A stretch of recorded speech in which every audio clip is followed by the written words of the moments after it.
আপনি যদি আপনার প্রিয়জন হতে পারে, আপনার ওয়াইফ হতে পারে, আপনার গার্লফ্রেন্ড হতে পারে, ভাই বন্ধু কাছের কেউ, তার লোকেশনটা যদি দেখতে চান অথবা আপনার ফোনটা যদি হারিয়ে যেয়ে থাকে সেই ফোনের লাইভ লোকেশনটা যদি দেখতে চান, তাহলে আজকের ভিডিওটি আপনার জন্য। তো আজকের এই ভিডিওটির মাধ্যমে আমি দেখাবো যে কিভাবে আপনি যে কোনো ফোনের অথবা আপনার ফোনটা যদি হারিয়ে যেয়ে থাকে সেই ফোনের লাইভ লোকেশন কিভাবে দেখবেন সেই বিষয়টা। তো ভিডিও শুরু করার আগে একটা রিকোয়েস্ট, সেটা হচ্ছে আপনি যদি আমাদের এই চ্যানেলটাতে নতুন দর্শক হয়ে থাকেন, এখনও যদি আমাদের এই চ্যানেলটা সাবস্ক্রাইব না করে থাকেন, একটু কষ্ট করে চ্যানেলটা সাবস্ক্রাইব করে রাখুন, তাহলে এই রিলেটেড ভিডিও আপনি পরবর্তীতে খুব ইজিলি পেয়ে যাবেন। তো আপনি যদি কারো লাইভ লোকেশন অথবা আপনার হারিয়ে যাওয়া ফোনটির লাইভ লোকেশন দেখতে চান, তাহলে দুইটা কন্ডিশন আপনাকে এখানে মেনটেন করতে হবে। এক নম্বরে একটা অ্যাপস আপনাকে ডাউনলোড করতে হবে, দুই নম্বরে হচ্ছে যেই ফোনের লোকেশন আপনি দেখতে চাচ্ছেন সেই ফোনের জিমেইল অ্যাকাউন্ট এবং পাসওয়ার্ড কিন্তু আপনার জানা থাকতে হবে। এক কথায় জিমেইল এবং সেই জিমেইলের পাসওয়ার্ড ছাড়া কিন্তু আপনি লোকেশন দেখতে পারবেন না। এই কারণে একটা রিকমেন্ড আমি সবসময় মানুষকে করি, সেটা হচ্ছে আপনি যে ফোনটা ইউজ করছেন সেই ফোনে এমন একটা জিমেইল সেট আপ করে রাখুন যেই জিমেইলটা এবং পাসওয়ার্ডটা আপনি মনে রাখতে পারেন। কারণ জিমেইল অ্যাকাউন্ট এবং পাসওয়ার্ডটা যদি আপনি মনে রাখতে পারেন, ভবিষ্যতে আপনার এই ফোনটা যদি হারিয়ে যেয়ে থাকে, তাহলে আপনি দূর থেকে সেই ফোনের লোকেশনটা কিন্তু ইজিলি দেখতে পারবেন জিমেইল এবং পাসওয়ার্ডের মাধ্যমে। শুধু লোকেশানই না, যদি ফোনটা লোকেশান অ্যাড করার পরেও বের করতেও না পারেন বা কোনোভাবে সেটা উদ্ধার করতে নাও পারেন, আপনি দূর থেকে সেটা ইরেজ করে দিতে পারবেন, অর্থাৎ ফরম্যাট করে দিতে পারবেন, ফ্যাক্টরি ডাটা রিসেট করে দিতে পারবেন দূর থেকে বসেই। তাহলে অন্তত আপনার প্রয়োজনীয় পার্সোনাল ফাইলগুলো অন্য কারো হাতে যাবে না।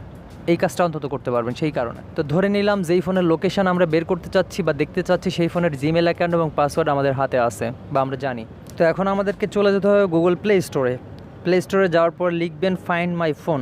এটা লেখার পরে গুগল ফাইন্ড মাই ডিভাইস এরকম একটি অ্যাপস আপনার সামনে চলে আসবে। তো এই অ্যাপসটা আপনি ইনস্টল করে নেবেন। তো আমার ইনস্টল করা আছে, তো আমি ওপেন করব। ওপেন করার পরে তো প্রথমে ইন্টারফেসে দেখতে পাচ্ছেন আমার জিমেইল অ্যাকাউন্টটা এখানে শো করছে, কন্টিনিউ অ্যাজ। এই জিমেইল অ্যাকাউন্টের মাধ্যমে আমি কন্টিনিউ করতে চাচ্ছি কিনা, or sign in as a guest, দুইটা অপশন আমরা দেখতে পাচ্ছি। তো আমরা যেহেতু অন্য কারো লোকেশন এখানে দেখব, তাই সাইন ইন অ্যাজ এ গেস্টে ক্লিক করে দিব। ক্লিক করার পরে এইখানে আমরা যেই ফোনের লোকেশন দেখতে চাচ্ছি সেই ফোনের জিমেইল অ্যাকাউন্টটা কিন্তু দিতে হবে। তো আমি যেই ফোনের লোকেশনটা বের করতে চাচ্ছি সেই ফোনের জিমেইল অ্যাকাউন্টটা এখানে দিয়ে দিচ্ছি। জিমেইল অ্যাকাউন্ট দেওয়ার পর আমাদেরকে নেক্সটে ক্লিক করতে হবে। নেক্সটে ক্লিক করার পরে এই জিমেইল অ্যাকাউন্টের পাসওয়ার্ডটা দিতে হবে। আমি আগেই বলেছি যে আপনি যার ফোনের লোকেশন বের করতে চাচ্ছেন সেই ফোনের জিমেইল অ্যাকাউন্ট এবং পাসওয়ার্ডটা কিন্তু আপনার প্রয়োজন হবে, আর সেই প্রয়োজনীয় স্থানটা হচ্ছে এটা। তো পাসওয়ার্ডটা দেওয়ার পরে আপনি নেক্সটে ক্লিক করে দিবেন। এখানে মেন যে কন্ডিশনের ব্যাপারটা সেটা হচ্ছে আপনি যেই ফোনটার লোকেশন দেখতে চাচ্ছেন সেই ফোনের নোটিফিকেশান বারে, অর্থাৎ উপর থেকে টান দিলে যে নোটিফিকেশান বারটা আসে সেই নোটিফিকেশান বারে লোকেশান এর যে আইকনটা আছে সেটা কিন্তু অবশ্যই অন থাকতে হবে, তাহলে আপনি লোকেশানটা দেখতে পারবেন। তো ধরে নিলাম সেই ফোনের লোকেশান আইকনটা অন করা আছে। তো এখন আমরা কি করব, অ্যালাউতে ক্লিক করে দিব। এই যে দেখতে পাচ্ছেন খুব ইজিলি কিন্তু আমাদেরকে ফাইন্ড করে তারা দেখিয়ে দিচ্ছে, শো করে দিচ্ছে যে আসলে এই ফোনটা এই লোকেশানে আছে। আপনি চাইলে জুম করে দেখতে পারেন যে আসলে রোড নাম্বার কত বা ইত্যাদি ইত্যাদি, এগুলো কিন্তু ইজিলি জুম করে দেখে নিতে পারবেন। এই যে দেখুন, শুধু লোকেশানই না, সে কোন মোবাইলটা ইউজ করছে, সেই মডেলটা কত এবং সেই ফোনে কত পার্সেন্ট চার্জ আছে এবং কোন সিমে ডেটা ইউজ করছে সেই সমস্ত বিষয়টাও। নিচে আরও কিছু অপশন দেখতে পাচ্ছেন, এখানে play sound, secure device, erase device, অর্থাৎ আপনি চাইলে এই প্লে সাউন্ডে যখন ক্লিক করবেন তখন সেখানে একটি সাউন্ড বাজতে থাকবে। তো সেটা যদি চান তো এখানে প্লে সাউন্ডে ক্লিক করে দিবেন। এবং সিকিউর ডিভাইসটা সিকিউর করার জন্য, অর্থাৎ আপনার ফোনটা যদি হারিয়ে যেয়ে থাকে, সেই ফোনটা যদি আপনার ফোন হয়ে থাকে, তাহলে আপনি সিকিউর ডিভাইসে ক্লিক করে কয়েকটি সেট আপ করে সেই ফোনটা টোটালি সিকিউর করে রাখতে পারবেন। সে ফ্ল্যাশও করতে পারবে না, কোনো কিছু করতে পারবে না।